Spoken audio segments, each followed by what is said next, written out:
Good morning, guys. I thought you'd enjoy that video. I use it to illustrate our next fallacy.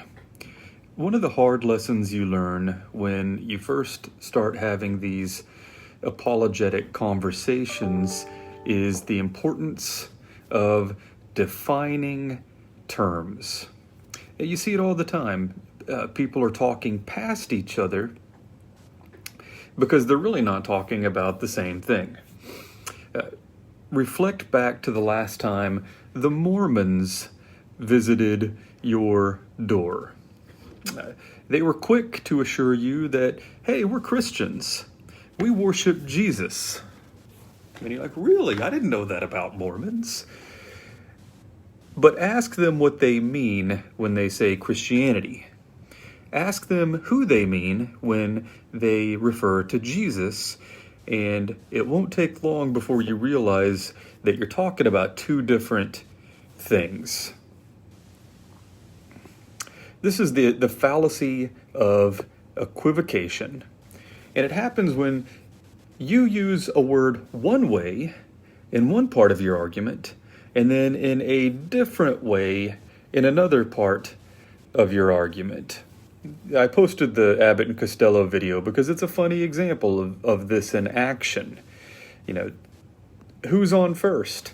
Well, if you don't know that who is the guy's name, then hilarity ensues. But not every example of the fallacy of equivocation induces such mirth.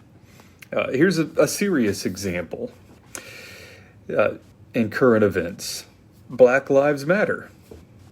Well, are we talking about the principle that black people's lives are valuable? If so, then absolutely. Absolutely that's true. Are we talking about the organization that spearheaded some of the demonstrations? Well, that might be a little bit more controversial. But the point is, people aren't careful in the news, on your Facebook feed, and conversations with one another about making the distinction between those two. So you have a fallacy of equivocation where I think a lot of black people are just like, hey, we just want you to recognize and affirm that our lives have value. And then the white person is thinking, well, are we talking about banning the police, abolishing the police? Or are we talking about pulling down statues? And then you have two people that are talking past each other because they don't mean the same thing when they use the same phraseology. That's the fallacy of equivocation. Keep an eye out for this.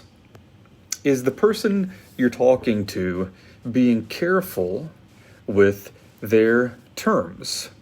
Meaning is a tricky thing, and you don't want to get caught up in a bait and switch. And that's why you need to look out for the fallacy of equivocation. Thanks, guys.